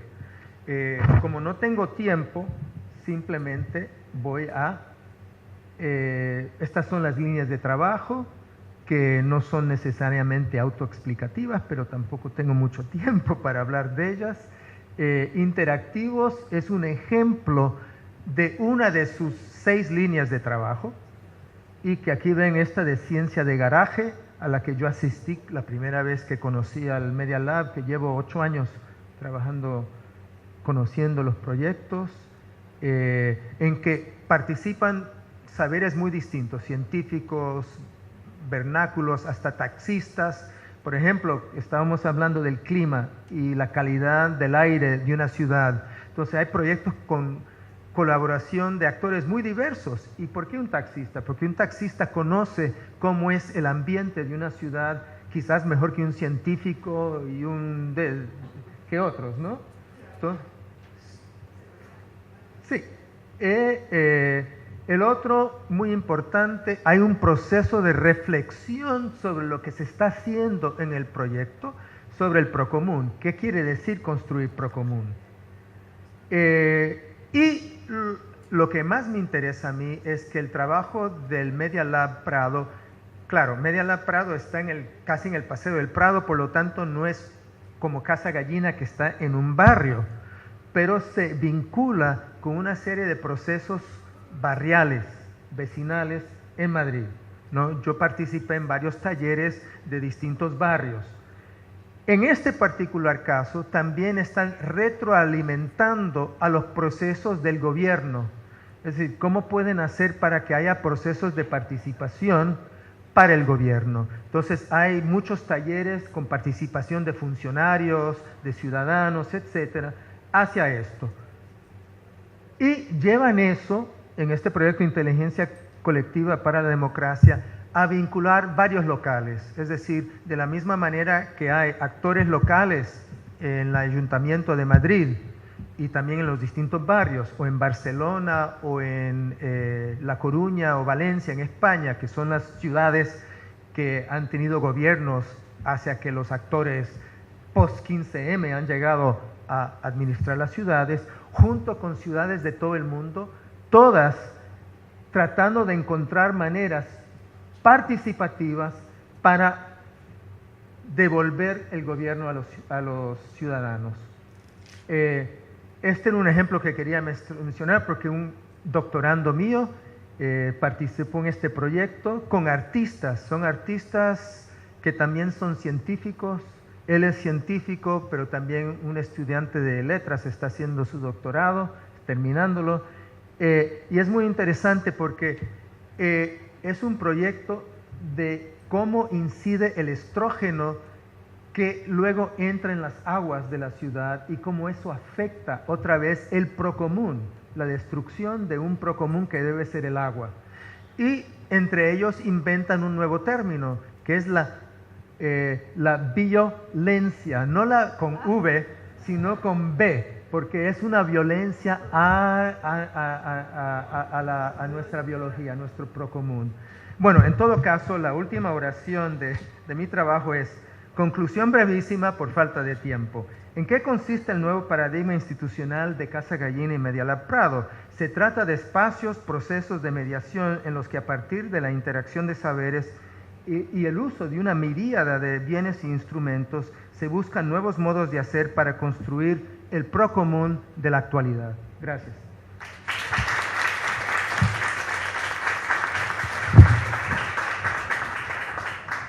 Bueno, George, a través de estos dos ejemplos, yo creo que ha dado como una de estas alternativas al presente, sobre todo a ese presente artístico y ciudadano, político, ¿no? Otra vez volvemos a hablar de lo mismo, es decir, de volvernos primero que como artistas, curadores, somos ciudadanos en el sentido, ¿no?, más etimológico de la polis, ¿no?, de sentirnos que nos pertenece y que estamos con valores que quizá también lo único que ocurre en muchos contextos, y quizá que el Media Lab Prado se dé en un contexto muy específico, ¿no?, es decir, europeo, de qué manera eso llevarlo a otro tipo de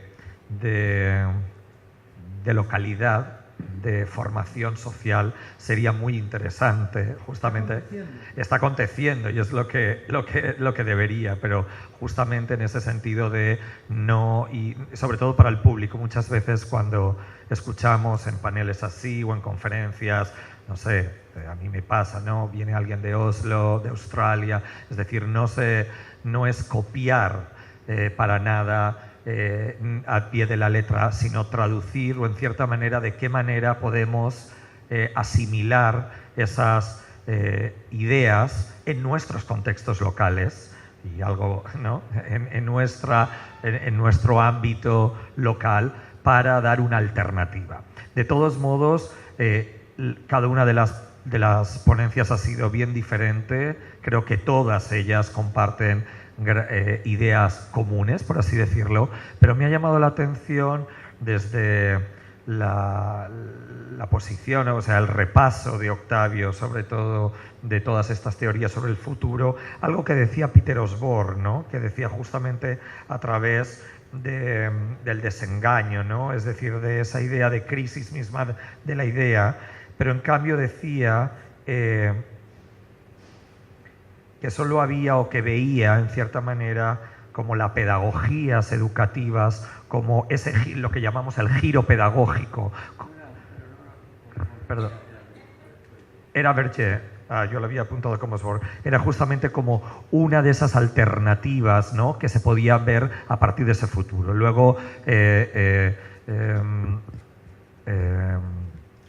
George también, como no, en estos dos ejemplos, obviamente, ¿no?, el giro pedagógico, el giro educativo está ahí, sobre todo, más que nada, por supuesto, más abierto a la ciudadanía, no como una transferencia o mediación solamente de lo artístico, pero sí de unos valores, ¿no? O sea, en ese sentido de crear una ciudadanía. Mi pregunta es, ¿realmente pensáis que una alternativa a este futuro o a este presente viene desde el arte o para el arte o para la sociedad, en ese giro educativo, en ese giro pedagógico desde el arte? ¿O cómo veis esto? Porque creo que planea todo el tiempo en cuanto asumimos, y tú lo dices todo el tiempo, ¿no?, con esa relación a Rancière, en esa emancipación del espectador, en cuanto nos referimos a que cada vez más la experiencia, eso que tú dices entre, ¿no?, el espectador emancipado y el maestro, ¿no?, en esa experiencia, y sobre todo lo vemos, aunque no los museos per se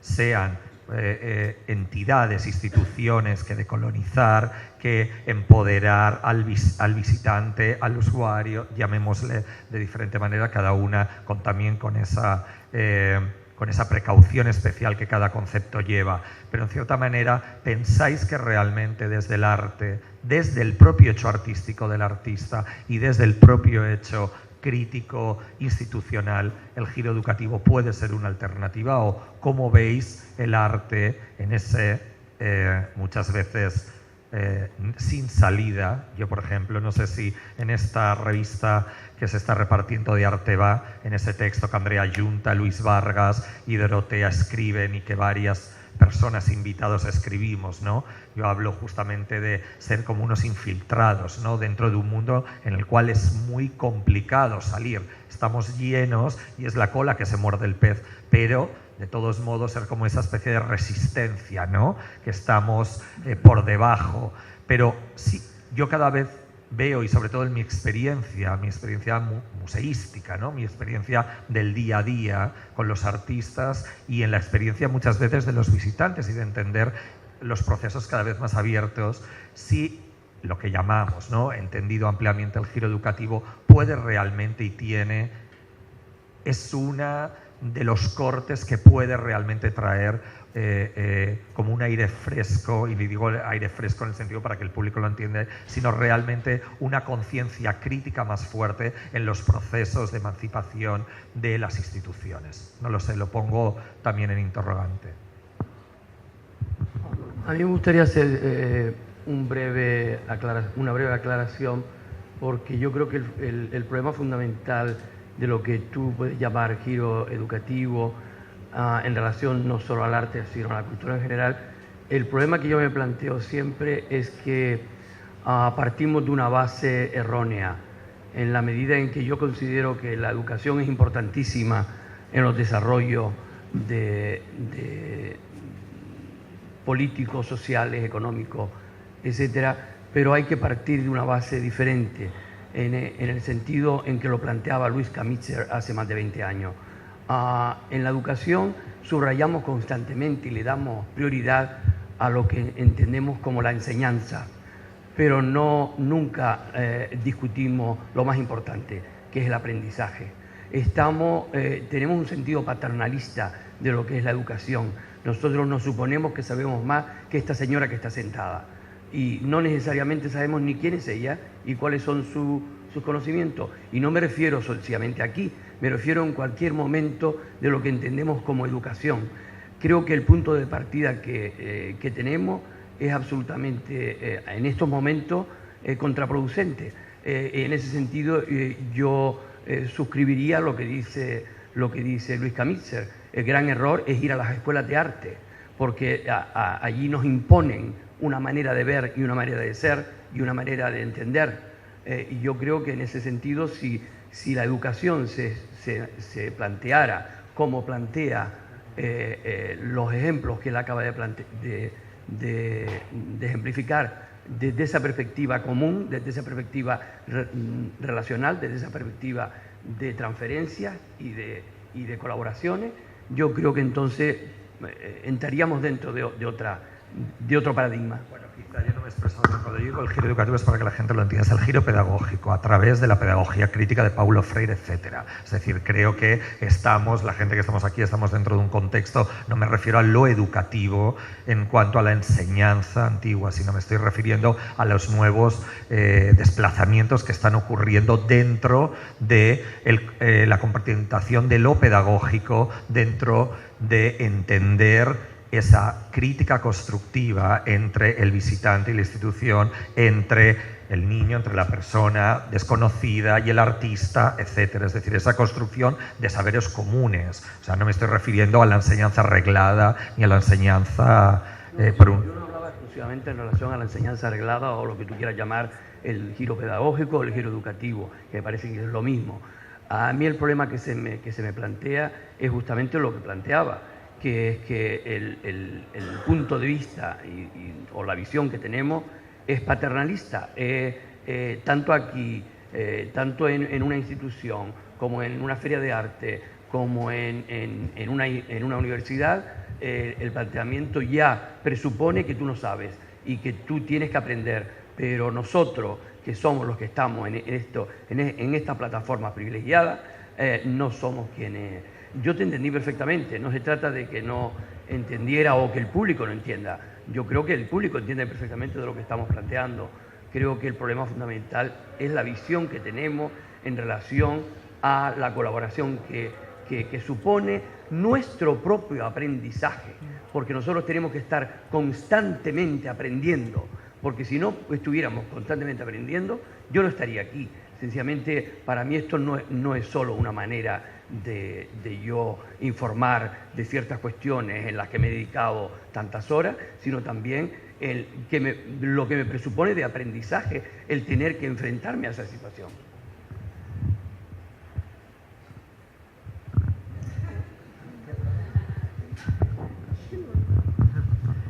Bueno, no voy a repetir lo que ya dije, pero lo que me parece importante es que ya existe unos procesos de aprendizaje mutuo, que me refería a eso cuando la inteligencia colectiva para la democracia, que son encuentros de 2 semanas donde vienen gentes de todo el mundo con experiencias de participación ciudadana en sus distintos lugares, con distintas herramientas, y hay algunos mediadores, otros ponentes, etcétera, pero todo el mundo va aprendiendo de todo el mundo, porque nadie tiene exclusividad sobre las herramientas que facilitan la participación.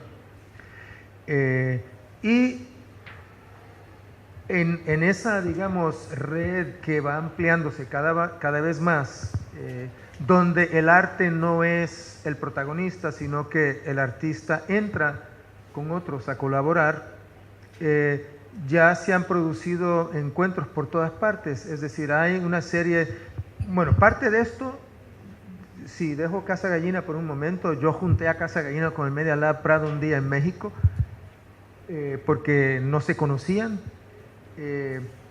Pero hay toda una red de Media Labs. Los Media Labs no son necesariamente ciudadanos, pero algunas experiencias, algunas latinoamericanas, Lab Sur Lab y otras, una que no mencioné, no tenía tiempo, la sociedad FLOC, Free, Libre, Open Knowledge, que se da en Ecuador, ¿no? Aunque tampoco prosperó porque los sistemas políticos son un problema, es decir, partidos políticos, etcétera, son un problema para estos procesos. Y no importa que sean de izquierda, de derecha, lo que sea, son un problema. Entonces la sociedad FLOC no prosperó por estas cuestiones. Yo fui vicerrector en Ecuador en la Universidad de las Artes, estaba estableciendo un Media Lab ciudadano y tampoco prosperó por cuadros de gobierno que querían otra cosa, que querían un espectáculo, un Media Lab espectacular y no el proceso.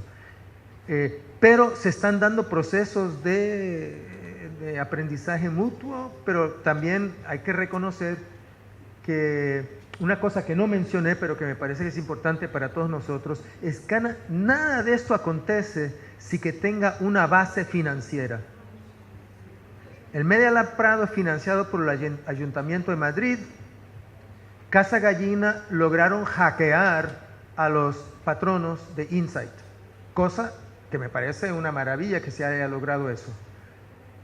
FLOC fue financiado por el gobierno de Ecuador con la participación de Michelle Bowens para hacer una cuestión de conocimiento abierto, pero encalló por la cuestión política. Entonces, todo esto tiene, hablando de futuro, tiene limitaciones que son cuando uno se enfrenta con un aparato político, de cualquier tipo de registro que tenga ese aparato.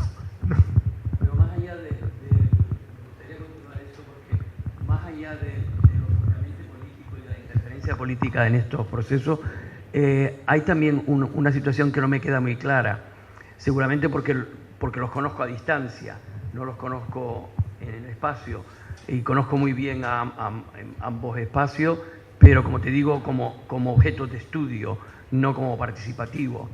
Y en ese sentido me gustaría saber cómo se resuelve un problema fundamental de todas estas organizaciones, la jerarquía. ¿Cómo se plantea la jerarquía en estos espacios? Estos espacios tienen un cuerpo administrador que administra, ¿no? Hay un concurso para el director del Media Lab y Marco García, que logró ganarlo, tiene estas inclinaciones de las cuales hablamos. Entonces, una cosa es administrar el presupuesto y una serie de cuestiones, pero tiene una serie de convocaciones para que los usuarios provengan de Madrid o de otras partes, vayan proponiendo proyectos en un doble proceso de convocatoria, de proyectos interesantes que tengan que ser necesariamente con gente de distinta formación, hasta vernáculos, taxistas o lo que sea, dependiendo del proyecto. Y una vez que se ven proyectos interesantes en una de las líneas, se hace una segunda convocatoria para encontrar el artista, el ingeniero, el taxista o lo que sea, que entran en los proyectos. Y cada vez más se amplía porque entran nuevos proyectos que luego tienen una incidencia sobre qué es la administración de todo esto. Hasta la fecha ha sido muy abierto en la acomodación de proyectos, ¿no? Casa Gallina es otra cuestión. El director hackeó Insight y él es el director, pero la casa fue abierta a que la vecindad entrara, y en las dos experiencias pasó algo interesante. La primera cosa que se presenta cuando llega, porque el Paseo del Prado, llegan los que van al Museo de Reina Sofía o al Prado, y de repente ven este lugar y entran y no saben qué es porque no hay arte en las paredes, hay un montón de cosas por ahí, y los mediadores están ahí y todo el mundo pregunta, ¿qué es esto? ¿No? Y los mediadores empiezan a explicar y hay una serie de talleres y grupos de trabajo y la gente puede entrar de cualquier parte y empezar a entrar en eso. Pero lo interesante es que es irreconocible porque es otro tipo de institucionalidad. Igualmente Casa Gallina, no tiene rótulo, nada. La gente del vecindario,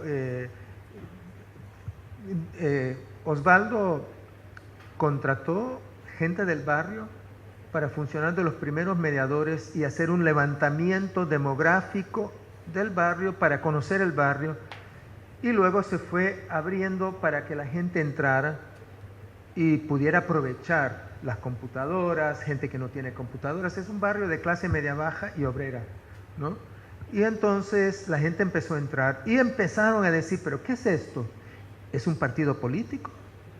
¿Es una iglesia evangélica? ¿Por qué están haciendo esto? Claro, Osvaldo nunca dice, esto es porque es un proyecto de arte, ¿no? Porque tampoco se presenta como un proyecto de arte. Entonces, son lugares muy porosos, ¿no? Entonces, jerarquías hay en la administración porque hay un director, un equipo de mediadores, pero está muy abierto a que lo que acontezca dentro de estos espacios sea determinado por los usuarios.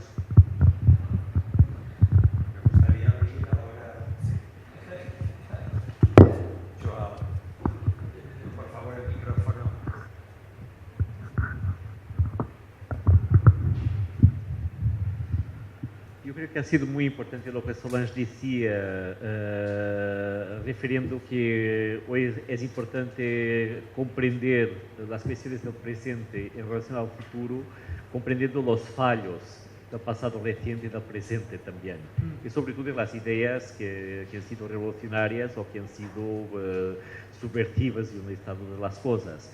Y es curioso ver que en el contexto artístico, desde hace años, las ideas de utopía y de futuro son muy recurrentes. Cuanto más se pierde, cuanto más el mercado es dominante, parece que la idea de futuro y de utopía se vuelve como la religión, el opio del pensamiento progresista en arte.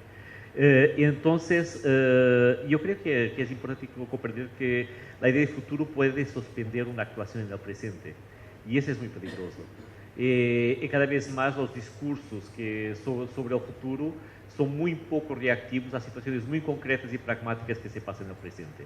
Y por veces para mí, por ejemplo, yo acompaño también con mucho interés, trabajo en Madrid, en la Red Sofía, lo que se pasa con los amigos de Media Lab y así, pero me da una grande pena de saber que ellos no reconocen la importancia de la especificidad del discurso artístico. Lo que hay en el arte de generación de ambigüedad es lo que hay de disruptivo con nuestra relación individual con el mundo a través de una obra de arte, tiene mucho poco espacio en esa discusión. Es verdad que lo se posiciona en una situación casi de post-arte, y es interesante su actitud, pero al mismo tiempo es una pena de verdad que eso que hay de radicalmente subjetivo en la relación personal con la obra de arte se pierda en una discusión que se centra más en cómo originar ideas comunes y acciones comunes, pero perdiendo esa diferencia radical que hay entre todos nosotros cuando miramos y reflexionamos a partir de una obra de arte.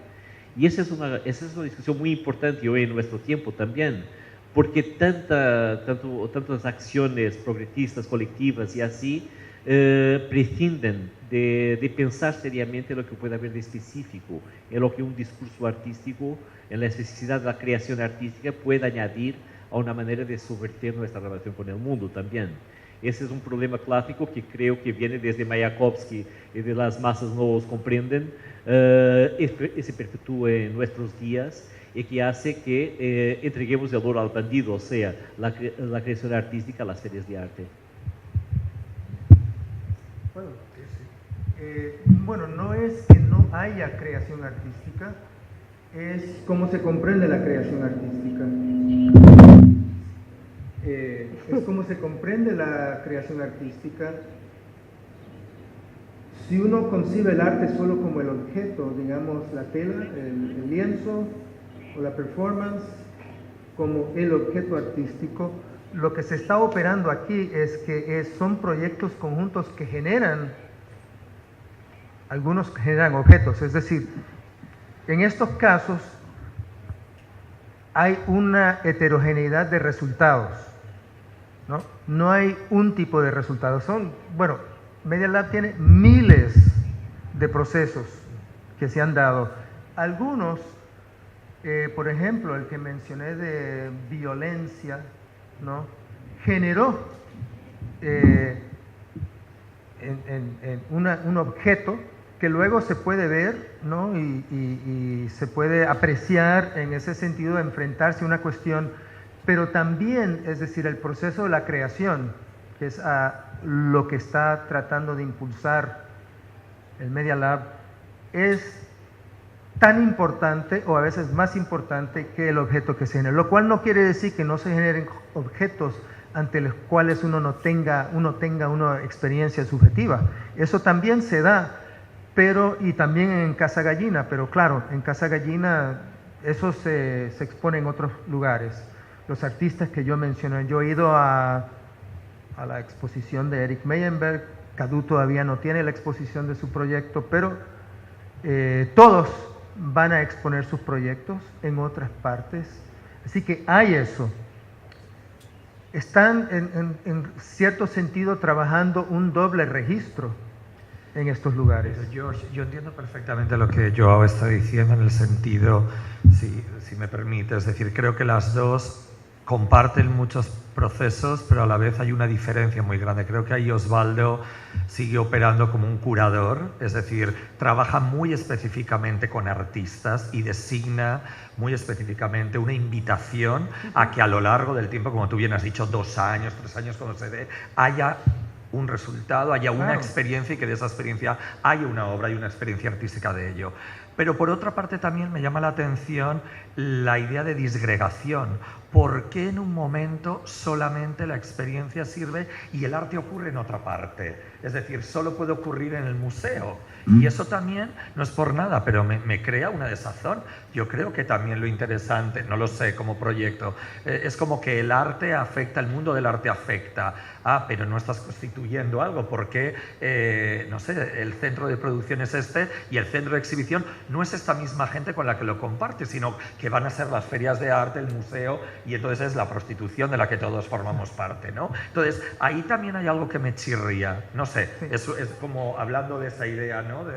Sí, bueno, ahí hay una experiencia de lo que se produce para los que lo producen.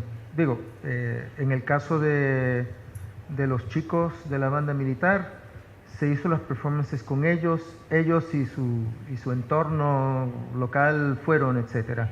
En el caso de las mujeres también, ¿no?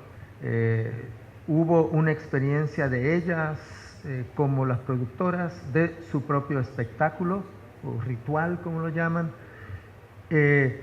Una peculiaridad de Osvaldo, que es distinto al Media Lab, es que le tiene una alergia a lo que es el mundo del arte después de ser director de muchos museos. Le tiene una alergia a ese mundo del arte y lo que puede producir ese mundo del arte en las relaciones, en el espacio. Eso no quiere decir arte, eso quiere decir el mundo del arte, ¿no? El Media Lab es distinto. El Media Lab puede que hay talleres específicamente sobre cuestiones de arte, que se producen cosas y que hay pequeñas exhibiciones. El Media Lab no tiene el mismo problema que tiene. Como estábamos hablando, hay distintas, no son el mismo espacio, son muy distintos.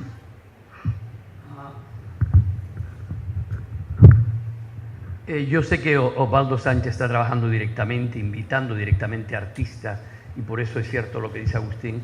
Ahora mismo yo estaba en Lima y me estaba comentando Fernando Bryce que lo invitó a participar en un proyecto que durará no sé cuántos meses en Casa Gallina, pero el proceso y la dinámica es diferente que la de invitar a un señor a hacer una exposición en un museo, obviamente, claro, porque los términos y el discurso es completamente diferente. Solamente quería hacer esta aclaración, pero al mismo tiempo sí quería retomar la primera parte de lo que planteaste, porque efectivamente Peter Osborne dice con claridad en su crítica a los filósofos italianos que justamente la espectacularización con la que absorben y a partir de la que animan esta moda del futuro, digamos, él considera que puede convertirse en un arma en contra de cualquier proyecto realmente serio y de cualquier proyecto que no esté, como en estos términos, espectacularizado, como los posters boys de E-Flux y toda esa historia. Entonces es muy importante lo que dice, porque es cierto que toda esta dinámica que se está creando en torno a estas cuestiones utópicas y futuristas en realidad no están ofreciendo nada que contribuya en ninguna medida ni al futuro y mucho menos al presente en el que todavía estamos debatiéndonos con estas cuestiones. ¿Alguna intervención por parte de... Nos hemos quedado pocos después de las 2 horas, se nos han ido yendo. Pero... Muchas gracias. Simplemente agradeceros, la verdad, a los tres por la pasión que habéis relatado y habéis trabajado en vuestras presentaciones. Y me hubiera gustado un coloquio mucho más abierto con el público. Se nos ha hecho tarde, son las 6:30, es una hora para estas charlas, un poquito para mí, es un poco tarde para el horario, yo creo, argentino, pero creo que muy enriquecedor. Creo que todo esto se está grabando y creo que eso es importante también que se recoja y estará en la página web. Y sí.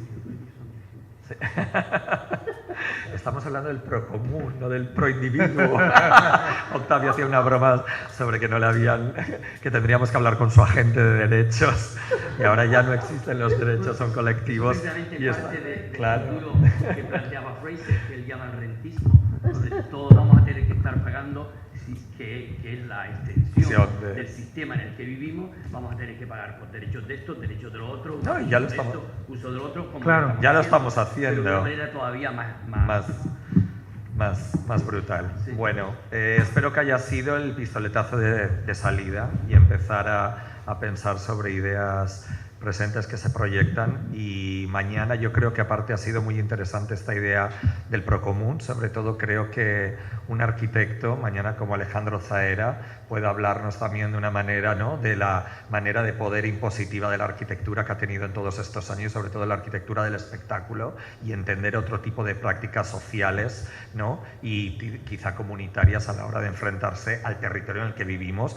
que es la ciudad, que es este espacio, que es la plaza, que es todo el diseño de la manera en la que nos vamos a relacionar en el presente y mucho más allá, y entendiendo esas estructuras también económicas en las que estamos inmersos. Les invito mañana justamente a proyectando prácticas contemporáneas en la arquitectura y el urbanismo en el futuro, a partir de la charla de Zaera Polo, y luego también de las conversaciones con Niro Cagle, que es el director del Departamento de Arquitectura de Ditela, y Florencia Rodríguez, que es la directora de una de las publicaciones más interesantes sobre arquitectura, diseño y relación social, que es la revista Lot. Mañana les esperamos a las 6:30 aquí mismo. Gracias.